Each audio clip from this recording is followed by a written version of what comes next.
Hello, and welcome to episode 47 of the Wealth Amplifier podcast. We have the gang back together. Good morning, gentlemen. Good morning. Good morning, and happy 250th birthday to the wonderful country of the United States of America we live in. Almost. We're almost there. 3 days out. 3 days out from the 250. What do they call it again? The semi-quintennial or something? Quincentennial? That's too long for the banner. You can't put that on there. Yeah. Happy 250. Yeah. Happy Patrick, you did your job. You're wearing the USA hat for our YouTube video followers. I'm wearing, it could be a blue and orange shirt, but it sort of looks blue and red. So I'm sort of there with you. I'm wearing an Amplius shirt, and nothing says independence like Amplius. That might be a top three transition right there. Right there. Yes. Yeah. That couldn't have happened on episode 7, but episode 47, now we got it. The wheels have been turning for a while now. Any plans for the holiday weekend? You know, I'll say, I don't know about you guys. I think Matt and actually I know what both of you are doing. But I'll say what I'm doing is on Saturday at least I'll be down at the Jersey Shore. Like a lot of folks in our area will be. And I will say this, like, we're biased, I'm sure. I'm curious if you guys feel the same way, but there is something special about like driving down to any number of the Jersey Shore points on a weekend like this. There's just like a different energy, vibrancy. It's I feel very lucky that we have access to the Jersey Shore. I'm sure 4th of July celebrations all over the country are great, but I talk to friends who've moved away or, they live in California or Colorado or all these different places now, Florida, and they're like, yeah, there's just something special about the Jersey Shore 4th of July, And so I'm excited for that. Which shore town are you headed to? I'm going to be down in Asbury tonight for a concert. Summer Stage? It's not Summer Stage, believe it or not. It's just inside the Stone Pony.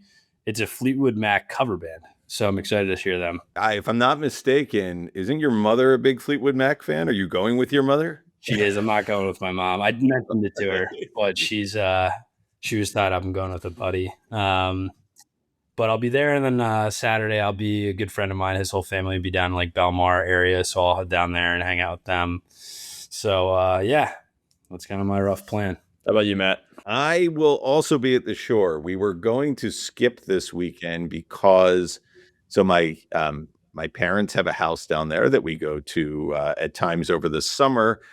We were going to skip this weekend because my niece, who recently graduated college, is having 8 or 9 of her friends down from all over the country.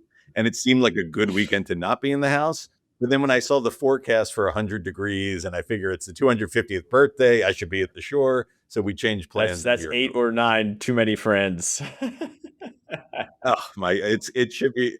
All I told them is like, I told my wife and my daughters up at camp that we are not to eat any meals in the house. Let's just like, as soon as we wake up, we're out the door, we'll go to the beach, and then we'll come back and just That's cool. So, yeah. Like pizzas only. And right. Exactly. So we're all scattering Pennsylvania, but I'm going to New York, Finger Lake region, Lake Canandaigua.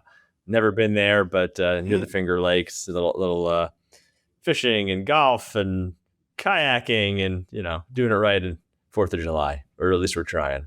While I've never heard of that lake, I can say with confidence your pronunciation was perfect. Maybe. I mean, how would I know? But it sounded good. So, yeah. I'll say this, as much as I just tooted the Jersey Shore where Matt and I will be for the weekend. That sounds there. The duality of weekends like this in the Jersey Shore is how overstimulating it can be. Like, it's going to be a mob scene. So you'll probably get a nice nervous system reset this weekend, Aaron, which should be nice. I'm jealous of. Right. We'll have the reverse reset. Yeah, exactly. So independence, let's go with that theme. Not only is it the nation's 250th birthday, we're only a few months beyond Amplius's 5th birthday, our 5th year of independence. Reflections, thoughts. Would you do it over again? Would you do it sooner? Take it away. If I knew this was out there, the independent world, yeah, you'd do it sooner. I don't think anyone would disagree that's now moved from the big bank world. You might, for the listeners, you might hear us call it Wirehouse world, the Wirehouse world. Where'd that term come from? I guess when trades used to happen back in the day. There was some wire that was connecting all the banks.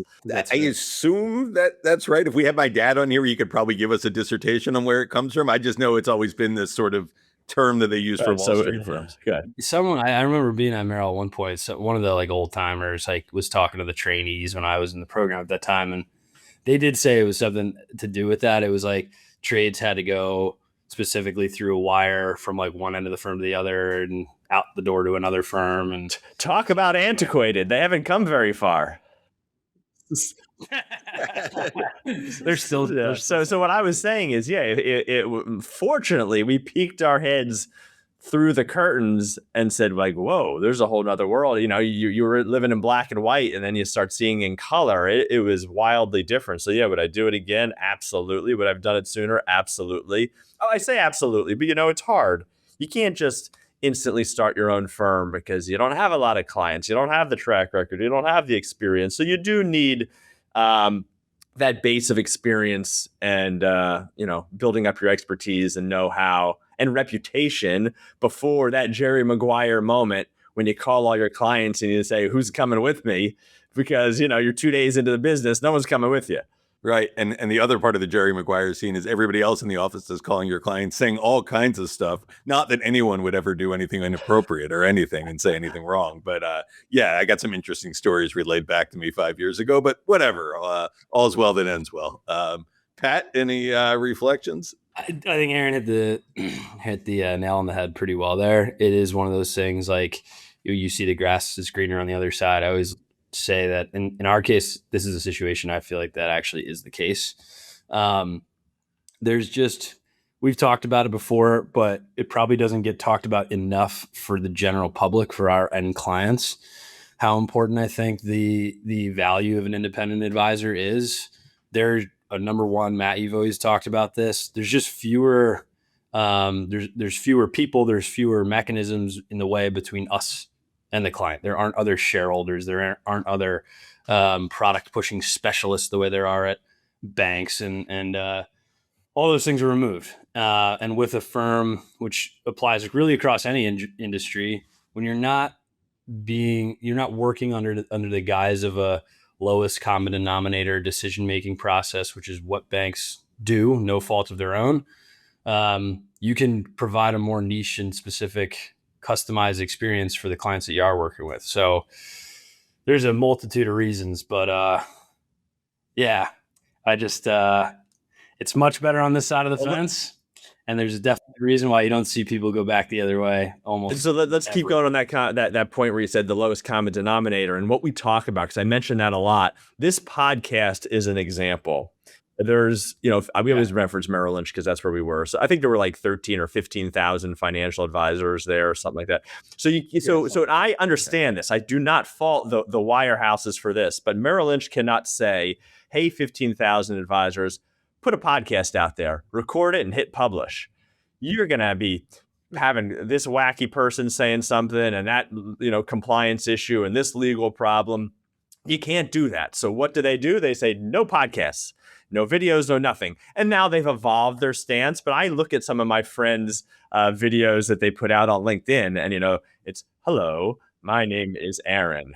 And then I'm like, what am I allowed to say next? I work for da-da-da-da-da.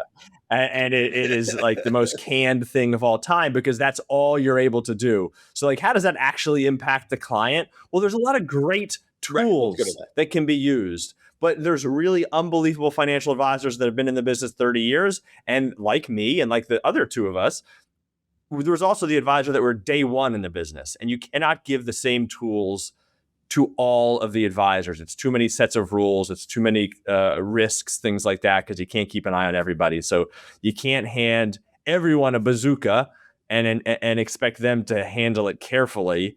So everybody gets the nerfed, the Nerf gun instead, which hurts the client at the end because they don't get all the tools. Yeah. That's a good example. Aaron's got the best metaphors about stuff like that. And just picking up on sort of client benefits, because obviously we wouldn't have done this if there weren't benefits for both the clients and us, because that's how we operate, is putting the client first. I have an example. I have a call coming up after this with a client who may or may not want a loan. And we'll go through the pros and cons of that and so on. If that client decides they want a loan after our conversation, I can shop that around to multiple banks. Guess what happens when you shop around? You tend to get better prices. When you're at a firm, you can only go to one bank. Further, at a big firm, a lot of times in their metrics and goals and rewards, you are incentivized to issue more loans. We don't get paid on loans here. We have no incentives. I mean, the only care I have about whether the client takes the loan or not is whether it makes sense for the client. And then we can shop around for the best price possible with no compensation to us.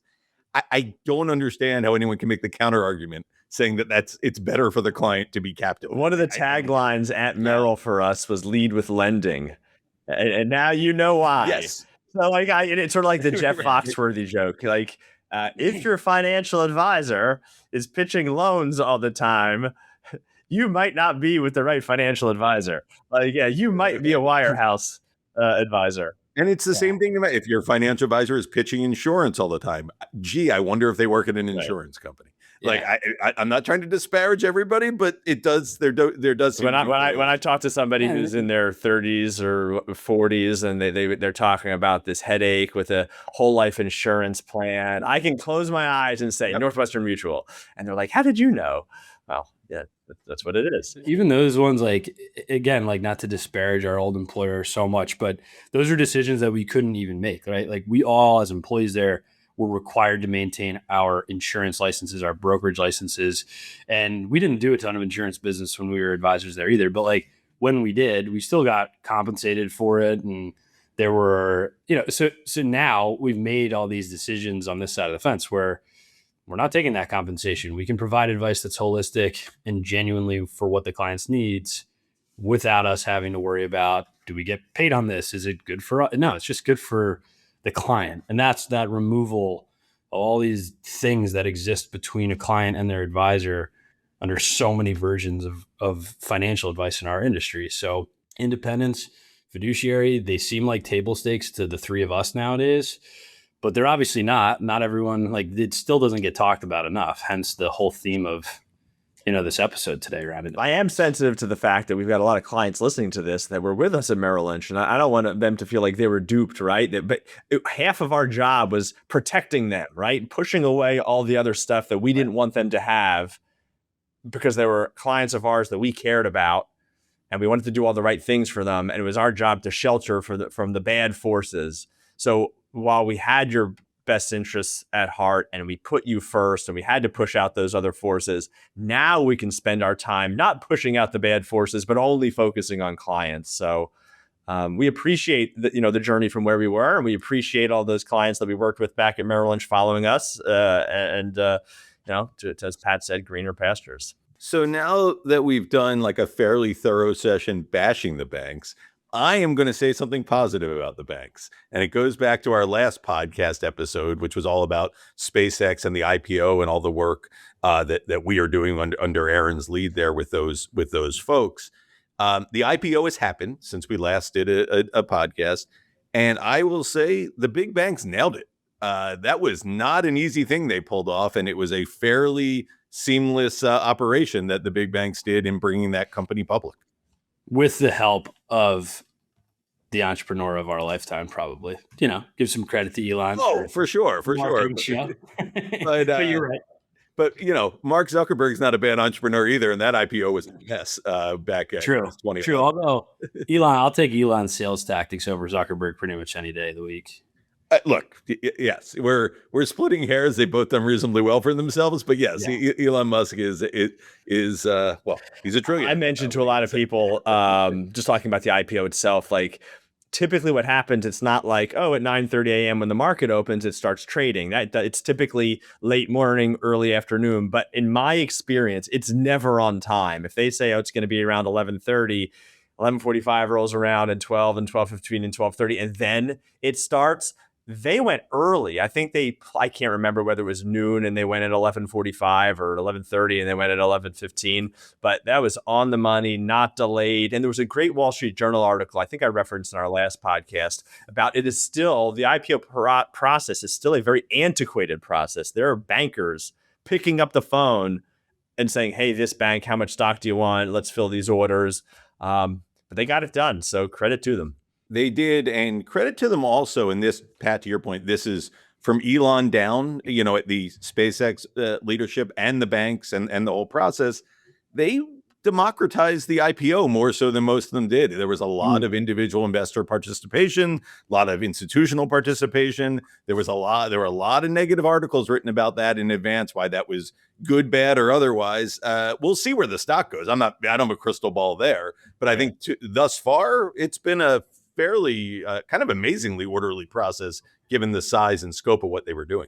Yeah, agree. And it's funny, Matt, I just was had that this thought popped in my head as you were saying that, like, it's just an observation around our society today, and our news cycle is all I could see for the conversations from clients, articles, podcasts I pay attention to, the month leading up to the IPO was all of these arguments about what could go right, what could go wrong, bullish, bearish, this is revolutionary, this is unique. And like, we're 2 weeks out, 3 weeks out from the IPO. And it's obviously still a topic in markets, but like, we moved on already. And it's like, no one's going back and be like, that guy was wrong and we were right. It's like, we just move on. We just move on so quickly in society these days with our news cycle. It's just an observation, nothing to really do with it. Just crazy how quickly we move. And so in a couple minutes, I have a new segment that we're going to introduce on the podcast. We'll see if it will never be as popular as the Hoagie segment, but I wanted to at least chip in a little bit. But before that, and it'll have some of my market views in the segment, any general market thoughts from either of you, where we are here at the exact midpoint of the year, early morning, July 1st? All I was going to say is I hope I'm not stealing any of your thunder, Matt. I genuinely don't have any idea what your new segment is. But that makes two of us. Go ahead. I think just because we've put out a few specialty podcasts the last few months. I think sometimes our clients are listening. It's helpful, just like basic update, like where the heck are we these days in equity markets. One thing I'll point out, and I don't even remember our predictions, so I won't reference any of those, but small cap stocks this year, despite, again, all the headlines that we've heard this year, I haven't seen a whole lot of headlines talking about how well small cap stocks have done. And in fact, that is where we're at year to date. Small cap stocks are up over 20%, depending on the index you're using to measure them. Everything else, large cap stocks, international stocks, are all also positive, but none even close to where small cap stocks have been so far this year. So just one point on markets that's probably been lost in headlines so far this year. I would say my comment is, there's the technical aspect of where the markets are. Are they overpriced? Are they not? How are fundamentals? All that. There's also just the emotional. And what we think about a lot is I do not see the irrational exuberance or any exuberance, frankly. Yeah, everyone we talk to is like, well, I don't know, it's a little wobbly. Like, we got to be careful here. That's usually a good sign. It's when everybody's calling us and say, hey, I'm missing out on Bitcoin and this thing and that thing. Let's buy everything we can. That's usually not a good sign. So anecdotally, a good view in my mind. So that is a perfect segue to my new segment, which we'll see if this lasts. But anybody who knows me reasonably well, I think, would say two things. You guys can tell me if you disagree. Long term, I tend to be an optimist, but in the here and now, I almost look for things to worry about. So the name of the segment is What's Matt Worried About Now? And so I figured I'd give a couple things on my mind that by definition are going to seem a little negative because they're what I'm worried about. Doesn't mean that they're game changers or they're going to change how we manage portfolios or client relationships, but just a couple things I've noticed since the last episode that are giving me some concern. So I have three things that are worrying me right now. Number one, I feel like I need a musical intro. No, not musical. It needs to go. Yeah. Da, da, da. Yeah. Yes. So maybe our editors can start to throw some stuff like that in. So number one, and this goes to the point Aaron was making a minute ago, but sort of the flip side of it. He's right that when anecdotally we talk to clients, we talk to people, we don't hear that bull market euphoric enthusiasm of, I need to buy this, give me some more crypto, all that kind of stuff that usually is a concerning sign. So that's good. However, I am getting a little concerned about the amount of leverage in the system. Hmm. There is a lot of borrowing, particularly in some Asian markets, Taiwan and South Korea. You've seen these kind of wild moves up, then 10% down days. All of these levered ETFs, which don't really necessarily capture, or aren't necessarily captured in the individual investor margin data, because you can effectively get implicit margin by buying a levered ETF. I worry when there's one or two pieces of what might be kind of modestly bad news, it has a magnified effect. So that is something that is giving me Can concern. I give you something funny? I don't know if I told you guys, when I was out in LA this last trip, we were Ubering and Lyfting, and I did one, what are they called with the no drivers? Waymo. That was Waymo? cool. Yeah, Anyway, Waymo. the Uber driver, the license plate, on Uber, or Lyft, you always check the license plate. It was TQQQ, which is the triple levered QQQ ETF. And I got in the car. The guy, I go, man, TQQQ, love the license plate. And he's like, oh, you're the first person that's ever, understood what that was. It's, it's for everyone listening. It's the NASDAQ index that goes up 3 times, down 3 times, and depending on where the market's going. And he goes, yeah, man, I made so much money. I was in it. I made like $100,000. And he goes, but now I'm back to driving an Uber. So TQQQ helped him buy the Tesla he was driving, but unfortunately, he is now driving a Tesla because of it, because QQQ had some issues. That's hilarious. And I don't remember who the investment person was that said it, but around the dot-com boom, a lot of it, ironically, based on your story, was it's the end of a bull market when you're getting stock tips from your taxi driver. So now the modern version of that is your Uber driver with a levered ETF symbol in their license plate. Yeah. Well, and it's a good one to have brought up, Matt. I've kind of read a little bit about that. I haven't but it's not something I think that's at the forefront of most people's concerns. It's, right now, I think we hear from clients, we hear from, prognosticators about the war, inflation, interest rates, the usual suspects, frothy markets and valuations around AI companies. And every doom and gloom disaster that occurs in markets is generally, the big ones at least, are very hard to predict. They're great with hindsight, as we know. And so the catalyst for them is almost always difficult to predict until after the fact. But and you'll know some history around some of this better than I do. I think the listeners are going to have to wait to hear the catalyst, because Pat glitched out. He's back. Am I still glitching? No, you're back now. Am I back? Yeah. I took a strategic pause there, not knowing that I was glitching. But anyway, and Matt, you may know some of this history better than me, but oftentimes I think it's cited leading up to a bubble, or in hindsight, leverage and the overexuberance of using leverage ends up being almost in every single bear market like a huge factor as to why conditions worsen so quickly. Yep, that's right. So it's a really important one to pay attention to, right? Like, you can almost correlate the level of leverage creeping up often with the exuberance of markets, and neither of those things tend to end well. Not that you're predicting or I'm predicting an ending or some disaster, but it's just something that's worrying Matt now.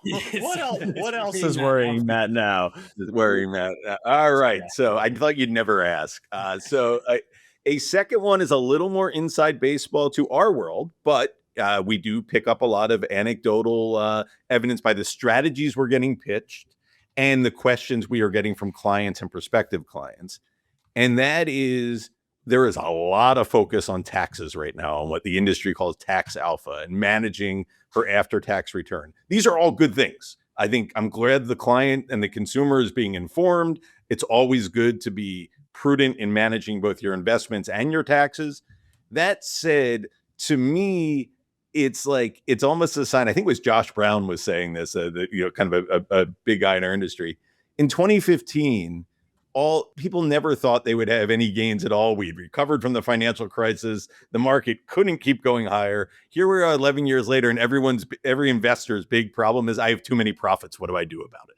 And that to me is it's a great champagne problem to have. May it last forever. But there's a little bit of concern of when no one's concerned about the market going down, but just, God, what do I do with all these gains? It gives me a little bit of contrarian sentiment. He had a post, I think this morning, Josh did, I'm looking for it right now. Said like he always makes a kind of funny quips or jokes. He's like, "Hey, I'm selling tax losses out of the trunk of my car," or something like that. I saw that one. Everyone needs them. So how can you find them? How can you get them? Yeah, and so we believe in tax management and all that stuff. I'm just a little concerned that the tail's wagging the dog a little bit.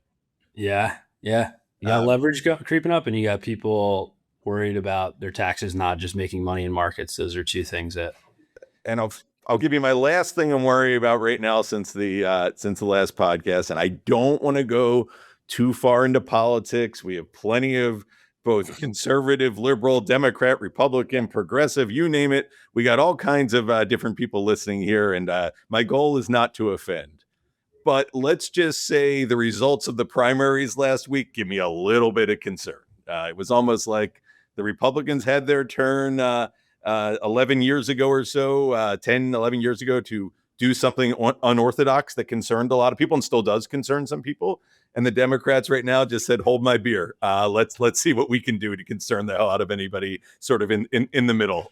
So keeping an eye on that, a little concern there as well, both as an investor and citizen. So that's all I'll say there. I don't know. It's just a society. No matter what it is, you get pushed to the one side, then it comes back and forced to the other side, and then we'll go too far and we'll go back to the original side. So yeah, we're definitely swinging right now. Yeah, I'm waiting for that pendulum to just settle down in the middle one day, but it's been a while. But let's give the people what they want, Aaron. We only have a few minutes left. I know you got to run. What's going on? Let's bring the spirits back up from what we're not worrying about. That's right. For all those longtime loyal listeners, here's and new ones, a Hoagie review. So there's a place in our neighborhood I've driven past 1,000 times. I'm sure I've gone before, but never actually been for a hoagie. So Sam's Italian Market, many of you local Philadelphians, Abington, Willow Grove, Horsham, people will know. And it was like a Saturday or Sunday a week or two ago. I didn't have much to do. So my daughter Molly and I were figured, hey, where can we go to find a hoagie? So I said, let's go to Sam's Italian Market. So those of you who know it, you'll know what I'm talking about. She goes, is that the place with the funny guy with the hat? I was like, what are you talking about? I thought about it. There is the big kind of sort of stereotypical, the chef with the big hat and the Italian colors and the big mustache, sort of staple. So we're like, yeah, that's the place. Let's go. But she's not a huge hoagie fan. She's still related to me, but not an enthusiast like I am. So I was like, we'll get like a meatball hoagie or something like that, which she really is fond of. So we go in. It's a really cool Italian market. They prepackage a ton of their homemade stuff. So the meatballs, the chicken parm, the lasagnas, it's all frozen that you can get it and go home. But there's a big line at the deli counter. So I go up and first on my order, I'm typically get drawn in by anything named The Godfather or the Old Timer, the Old Fashioned. So this one was called the Don. So the Don is, their old fashioned hoagie, Italian hoagie. Good sign of a good hoagie place. They package their own oil and vinegar. Shout out to Lee's, the first a hoagie review I ever did. So that's a good sign. So I put my order in, I do the Don, the whole thing, seeded roll, sharp provolone, all really excited. They also have the hot pepper relish, which I like. So they've got all the fixins, which definitely you have to have. So we get up and we say, okay, she'll do a meatball hoagie. And they go, we don't have any non-frozen hot food. What? How can you be an Italian market? Just have a pot of meatballs back there. I know you made them this morning to put them in the freezer. So that set us back a little bit. So we said, all right. So she got a piece of tomato pie. And maybe for the non-Philadelphians, New Jersey, New York, I don't know the tomato pie, but a lot of times it's a cold pizza, just tomato sauce, which she likes a lot. But we're taken a little aback by the non-meatball parm availability. Anyway, the hoagie itself was awesome. I'd almost put it into the 9s, but this is a place that I can go all the time. It's in the neighborhood. It's quick and easy, but I'm going to dock them 2 points, 0.2 of a point, back to an 8.8 because of the hoagie, the meatball parm issue. But Sam's Italian Market, good spot for sure. Nice. That's good thorough review. I respect the dock. Appreciate it. And shout out to Allie on our team, who's the one that just called me during the podcast. If you guys heard a phone ringing, just because we're recording, Amplius doesn't stop right. her. Allie, if you're listening, you're now famous. All right, I know we got to run. Any recommendations, things you're reading, watching, listening to that the audience should check out or that we should check out? I will say this: as a Game of Thrones fan, House of Dragons or whatever the hell it's called is just started season 3. After a disappointing season 2, the first 2 episodes of season 3 are back with a, I would say, Game of Thrones like vengeance. Some OG, feel to Game of Thrones is kind of been back for the first 2 episodes. So that's been good. Would recommend for anyone who fell off the bandwagon in season 2 and was like, I don't know about this show.